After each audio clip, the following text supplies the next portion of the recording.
আর হোক, মেয়ের বিয়ে হোক, ছেলের অনুষ্ঠান হোক, সব টাটা কোম্পানি। আমি করছি সত্যি করতে জানি না, টাটা কোম্পানি বহন করে। তাহলে এই কোম্পানিতে যারা চাকরি করে অনেকে দুর্নীতির আশ্রয় নেবে, কোন মানসিক টেনশন থাকবে। এই হলো আমাদের অভাব। আচ্ছা, এখন আমরা আসি প্রশিক্ষণ।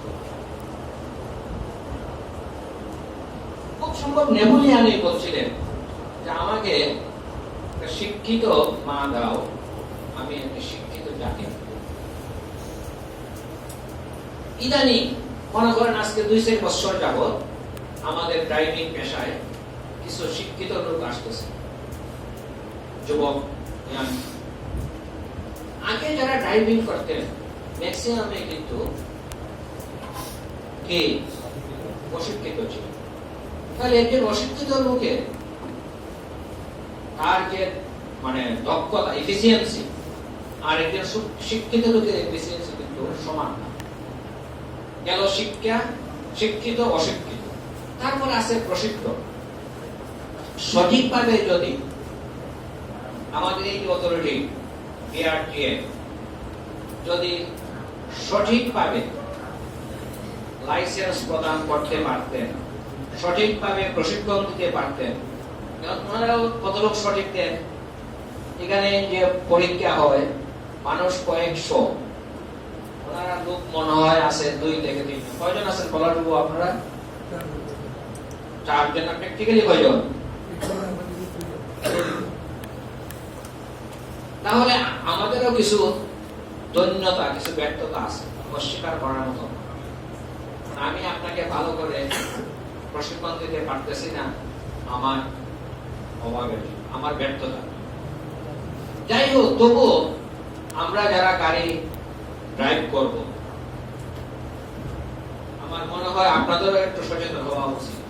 কারণ আপনি যে 40 জন প্যাসেঞ্জার নিলেন, এই 40 জন প্যাসেঞ্জারের কি বলবো, জান বুঝেন তো, জান প্রাণ আপনার হাতে। আজ আপনিও একটু সচেতন হয়ে গাড়ি চালান।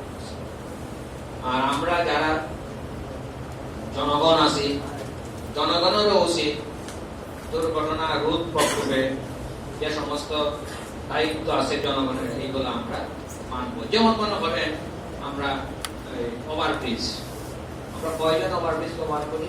ওভারব্রিজ সরকার তৈরি করে দিয়েছে যে মানুষ এদিকে পারাপার হবে। আমরা ওভারব্রিজে উঠে দেখেন দুনিয়ার যত ময়লা পায়খানা, মানে এখানে উঠে মানুষ দিতে আর একটা পায়খানা করতেছে। সরকারকে কি, সরকার কিন্তু যথেষ্ট চেষ্টা করেছে। আমাদের সচেতনতা বাড়াতে হবে। আপনি একজন ড্রাইভার, আপনি একজন মানুষ, আপনার সমাজের একজন, সমাজের কিন্তু একটা অংশ। আপনাকে সারা সমাজ না। কেউ যদি মনে করে যে আমি এই পেশায় আসছি, আমার পেশাটা নিম্ন, ভুল ধারণা। আপনাকে সারা সমাজ চলবে না, মুসিকে সারা সমাজ চলবে না। সমাজ চালাইতে হলে, দেশ উন্নত করতে হলে সবার প্রয়োজন। শুধু শিক্ষিত লোক হলেই চলবে না। আমার মতো মাস্টার হলে হবে? আমি মাস্টার এই কাগজ কলম চিনি, আর কিছু চিনি, ঠিক না? তবে প্রশিক্ষণ অবশ্যই দরকার। সঠিক প্রশিক্ষণ যেদিন আমরা দিতে পারবো, সেই দিন দুর্ঘটনা অবশ্যই কমবে। আর আপনারা যারা ড্রাইভিং করবেন, বিভিন্ন সিগন্যাল গুলো আছে, এই সিগন্যাল গুলা আপনার স্বার্থে, মানে আপনি স্টিয়ারিং এ হাত দেওয়ার সাথে সাথে আপনার এই জিনিসটা সেন্সে আনা উচিত যে আমি একজন ড্রাইভার, আমার ছেলে আজকে আবার অন্য গাড়িতে গেছে চিটাগাং থেকে ঢাকা। আপনার জন্য এই 50টা লোকের, আপনার জন্য, আপনার ব্যক্তিগত ভুলের জন্য অথবা উদাসীনতার জন্য যাতে এই 50টা লোক ক্ষতিগ্রস্ত না হয়। আপনি যদি ভাবেন যে আমার ছেলেও অথবা আমার ওয়াইফ আজকে অমুক জায়গায় যাচ্ছে, অথবা সমাজে তো আপনার অভাব নাই আত্মীয় স্বজন, কোনো না কোনো দিন আপনার কোনো আত্মীয় স্বজন গাড়িতে উঠতেছে, আপনি যদি এই জিনিসটা চিন্তা করেন, তাহলে অবশ্যই আপনার সিভিক সেন্স ডেভেলপ হয়ে গেল। আর সিভিক সেন্স মানুষের যখন ডেভেলপ হবে, তখন সমাজও দুর্ঘটনাই বলেন, বিশৃঙ্খলাই বলেন, চুরি ডাকাতি রাহাজানি বলেন, সব কিছু অটোমেটিক। যদি আমরা সিভিক সেন্স আমরা ড্র করতে, সিভিক সেন্স সবচেয়ে গুরুত্বপূর্ণ। দেখ এখানে আমরা মালিক ভাই আর কমান্ডার হয়তো অনেক কিছু বলতেন আপনাদের কিভাবে কিভাবে কি করতে হবে। আমি এটা করিও না, একটু দেখলে জাস্ট না ঢুকছি, আমি জানিও না। আমি আমার ব্যক্তিগতভাবে আমার মতামত আমি তুলে ধরলাম। আশা রাখি এতে মনে কেউ কষ্ট নেবেন না। হয়তো আরো বিপক্ষে চলে যেতে পারে, যেমন প্রথম বলছে মালিক পক্ষ যদি কেউ থাকেন উনি হয়তো মনে এটা পাইবেন আমার কথায়, ঠিক না? আমাদের সবাই আমরা দায়ী, সমাজ আমরা এই দুর্ঘটনার জন্য ড্রাইভার দায়ী, আমি দায়ী, মালিক দায়ী, সব মানে টোটাল সমাজ দায়ী, শুধু ড্রাইভার একা দায়ী। কখনো ড্রাইভার একা দায়ী, কারণ আমি নিজে দেখছি সারা রাত আমি ড্রাইভারের পাশে ছিলাম। মোর দেন 1 বছর আমি কোম্পানিতে ছিলাম। 1 বছরের মধ্যে প্রতি 1-2 মাস পর পরে আমি ওই জেনারেল স্টোরে যেতে হতো, মোর স্টোর। ওইখান থেকে আমি লাস্টের গাড়িতে এসে বললাম, আমি দেখছি ড্রাইভার আপ্রাণ চেষ্টা করে এটা কুকুরকে বাঁচানোর জন্য, বিড়ালকে বাঁচানোর জন্য, সব করে অ্যাক্সিডেন্ট। আজকে সকালবেলা যদি ঘটনাটা ঘটতো এর জন্য কিন্তু ড্রাইভার দায়ী ছিল না, আমি এটা সাক্ষী। আপনি এক জায়গায় ড্রাইভার, এক জায়গায় আপনি প্যাসেঞ্জার হন না, তাহলে আমাদের এইটুকু মনে রাখতে হবে। আর প্রশিক্ষণ অবশ্যই প্রয়োজন। আমি এখানে মাঝে মাঝে আসি, দেখি ওনারা বলেন প্রশিক্ষণ দেন আপনাদের প্রতি রবিবারের মতো।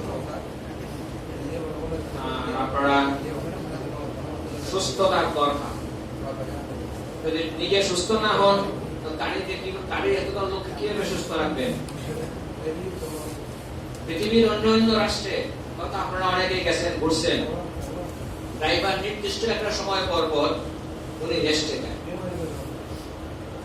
আমাদের দেখেন আমার অভাব, আমি আজকে একটা ট্রিপ দিছি চিটাগাং ঢাকা গিয়া আবার মেরে দিছি ঢাকা টু রাজশাহী। আমার বাচ্চা অসুস্থ, আমার পয়সা বেশি দরকার, অথবা আমার ওয়াইফ অসুস্থ, হয় না? তাহলে দেখেন আমরা যদি নির্দিষ্ট সময় পর পর ড্রাইভারদের আমরা রেস্ট দিতে পারতাম তাহলে কিন্তু দুর্ঘটনা অনেকটা কমে। এর জন্য দায়ী কে? সরকার, সমাজ। আমরা তো আপনাকে সুযোগ দিচ্ছি না। অনেক কটু কথা বলে ফেললাম, আপনারা ক্ষমা সুন্দর দৃষ্টিতে দেখবেন। সবাই ভালো থাকবেন, সুস্থ থাকবেন, সুন্দরভাবে গাড়ি চালাবেন, নিজে সুস্থ থাকবেন, অন্য পরিবারের অন্য সদস্যকেও সুস্থ রাখার জন্য দায়িত্ব নিয়ে গাড়ি চালাবেন।